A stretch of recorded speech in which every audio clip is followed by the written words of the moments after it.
Welcome everyone. Myself Shriya from Sri Venkateshwara College of Engineering from CSE Data Science Department. Today, I'll be giving a presentation on these following topics. That is, essentials of biodiversity. Is processed sugar good for health? Potential hazards of waste disposal and landfills. Green energy and sustainability for arid regions and Mediterranean countries.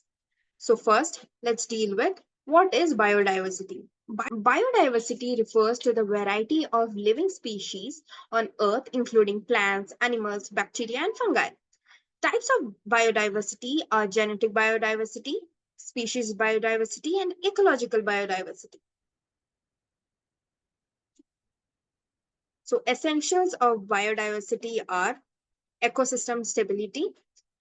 Biodiversity ensures that ecosystems remain stable and functional. Different species play specific roles such as pollination, nutrient cycling, and pest control. Human benefits. Biodiversity provides us with food, medicine, clothing, and other resources. For instance, many of our crops, medicines, and textiles come from diverse plants and animal species. The third essential for biodiversity is aesthetic and cultural value. Biodiversity contributes to our cultural heritage and art. Ecological significance. Biodiversity is essential for life on Earth. It supports the process that sustains the ecosystem. Healthy ecosystem provides us with clean air, nutrient cycling, and pollination. Let's deal with the second part of the presentation, that is what is processed sugar. Processed sugar, it is a type of sugar which has been refined so that it has a regular texture and flavor. A classic example for processed sugar is white sugar, a sugar product which is widely sold all over the world. This form of sugar is widely used in baking and sweetening. Let's see the difference between natural sugar and refined sugar. Natural sugar, they are naturally present in unprocessed food, whereas refined sugar are synthesized and artificial. Natural sugar, they are loaded with lots of health benefits. Refined sugar has zero benefits. Natural sugar, they are good source of fiber, vitamins, and minerals. Refined sugar have very high glycemic index, causing blood sugar spikes. Natural sugar, they are found in bananas, berries, milk, and cheese. The example for refined sugars are sucrose, glucose, high fructose corn syrup. The question here lies is processed sugar good for you? The simple answer is no. Let's see how. The impact on heart health. Excess added sugar can harm your heart. A high sugar diet is associated with greater risk of dying from heart disease. So, how does sugar affect your health? It overloads the liver, similar to alcohol metabolism, leading to fat accumulation and fatty liver disease, raising BP and increased chronic inflammation, both linked to heart disease. It contributes to weight gain by disrupting the appetite control. The effects of added sugar are linked to heart attacks and stroke. So, the third topic of this presentation is hazards of waste disposal. First is environmental impact of landfills, methane gas emissions.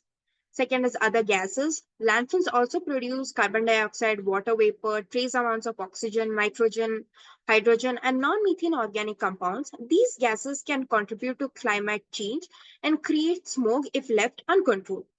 Habitat destruction. Creating landfills often involves destroying natural habitats for wildlife. The fourth point is leachate contamination, health risks to those living and working nearby. For instance, a study in New York found a 12% increased risk of malformations in children born to families living within a mile of hazardous waste landfill sites.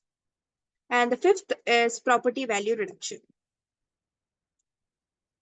Waste disposal can be hazardous as it can contain ignitable waste. These can easily catch on fire and cause an immediate fire hazard. Second waste type is corrosive. These are acids, bases that are capable of corroding metals easily. The third waste is reactive waste. They are unstable under normal conditions and can cause explosion or form toxin vapors. Next is toxic waste. These are potentially fatal or harmful when absorbed or ingested. The next waste is Pathological waste, body parts, human tissues and organs, and fluids associated with pathological sources. Last is chemical waste, the chemicals with heavy metals, disinfectants, and solvents from different laboratories. Last topic of this presentation is green energy and sustainability for arid regions. First is cultivated land use efficiency in arid regions. Research in the arid region of the northwest China highlights the need to balance productivity with ecological sustainability. This region covers approximately 21% of China's land area. Factors affecting efficiency, including agriculture machinery inputs and role of technology in enhancing the productivity, localized policies, quality protection plans, and green agricultural technology are essential for sustainable land use. Next is green infrastructure. In arid and semi-arid climates, green infrastructure offers multiple benefits, that is reducing runoff, conserving water, recharging groundwater, improving the air quality, and finally conserving energy. Implementing green infrastructure can lead to more sustainable cities and towns. The third point is water, energy, food security assessment. On average, the fossil fuels consist of 65% of the energy mix in northern Mediterranean states and a staggering 92 in the south. Renewable energy potential. The Mediterranean basin has untapped potential for renewable energy source. The renewable energy such as wind, solar, geothermal, and biomass can exploit nature resource to produce electricity with fewer greenhouse gas emissions. The next point is wind power. Wind turbines harness wind energy to generate electricity, while land area requirements can be a challenge. Falling turbine costs make wind power attractive.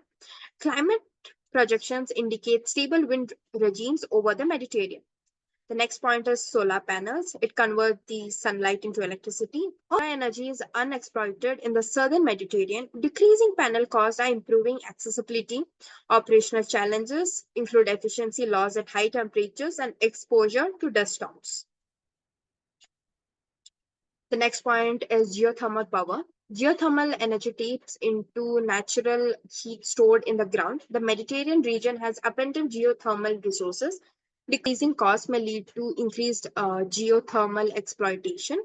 Next point is biomass. Biomass energy comes from organic matter like wood, agriculture waste, and plant materials. It is popular in rural areas but requires careful management to ensure carbon neutrality. Green economy initiatives. Efforts are underway to transition towards a green economy in Mediterranean. Initiative focus on sustainable development, energy efficiency, and renewable energy adoption. Next is green hydrogen. Green hydrogen are produced through a renewable energy powered electrolysis, which holds promise. Southern Mediterranean country like Morocco, Algeria, Egypt are exploring its potential for just a energy transition. Challenges faced are demographic trends in the southern Med countries pose rise related to food, energy, and water scarcity. Import dependence and high energy and food prices further complicate the situation. In summary, the Mediterranean region has immense potential for green energy, but concentrated efforts are needed to transition away from the fossil fuels and embrace the sustainable alternatives. That's all with my presentation. Do like, share, and subscribe.